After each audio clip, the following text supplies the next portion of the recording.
votre grand direct.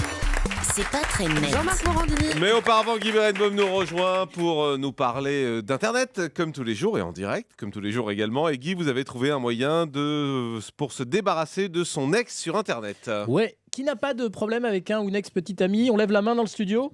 Ouais, voilà. Ah, il y en a deux. Il y en a deux qui sont menteurs. On sait bien à quel point les rapports que l'on entretient avec ceux ou celles que l'on a aimés, qui deviennent parfois conflictuels. Alors, avant qu'Internet existe, c'était simple de se débarrasser de l'ex encombrant. Il suffisait de mettre de la distance, de changer de numéro de téléphone, et généralement, après quelques semaines ou quelques mois difficiles, l'histoire était oubliée. Le problème, c'est qu'avec Internet, et notamment à cause des réseaux sociaux, il est très difficile d'échapper à quelqu'un qui connaît vos coordonnées numériques et qui a décidé soit de vous pourrir, soit de tenter de vous reconquérir. Du coup, des petits malins viennent de mettre au point une application géniale qui pourrait permettre, si elle fonctionne correctement, d'éviter ce genre de désagrément. Alors, comment est-ce que ça fonctionne? Comment Rien. ça marche? Rien, vous le faites vachement Comment bien. ça marche, ouais.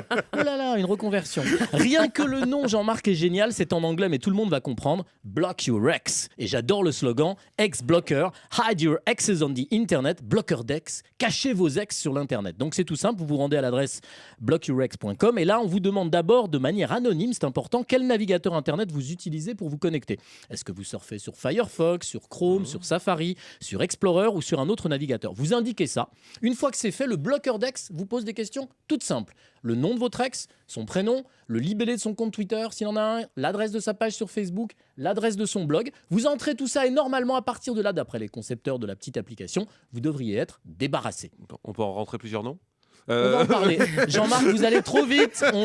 C'est tout le problème. On va en parler. Vous êtes trop fort. Est-ce qu'on est vraiment débarrassé ou c'est bidon? Alors, à partir de tous les éléments que vous avez saisis, le site va créer un fichier qui se présente sous la forme d'une extension pour votre navigateur. À partir de là, normalement, que vous soyez un amoureux déçu ou un amoureux déchu, et c'est pas du tout la même chose, vous pouvez surfer sans crainte de tomber sur la moindre référence à votre ex. Votre navigateur internet est censé totalement cacher et bloquer les pages liées à la personne que vous ne voulez plus voir ni en peinture ni sur le web. Donc effectivement, dans un premier temps, ça va vous soulager quand vous passez sur le net, puisque les contenus qui sont liés à votre ex, normalement, vous ne pouvez pas tomber dessus par hasard, c'est pas possible, ils peuvent plus s'afficher. En même temps, je vous signale que sur les réseaux sociaux comme Twitter ou sur Facebook, on peut déjà bloquer n'importe qui en signalant le nom d'une personne, en la rendant donc indésirable. De même que sur votre propre blog, et on le sait Jean-Marc et moi, on peut bannir des noms ou des adresses IP, ce qui généralement suffit à décourager ceux qui vous emmerdent, à moins qu'ils soient vraiment très déterminés. Et là, ils peuvent vous faire tourner en bourrique en changeant d'IP grâce à des applications qui le permettent. Et il y en a. Alors après,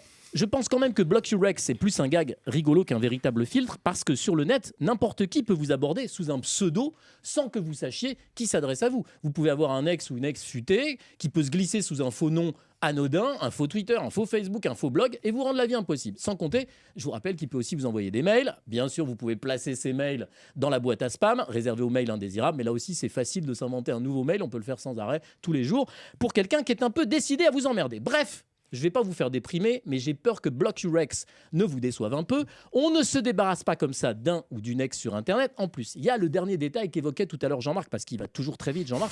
On ne peut bloquer que 5 ex au total. Oula. Alors, Oui, c'est 6 mois, quoi. ouais, voilà. Belle moyenne.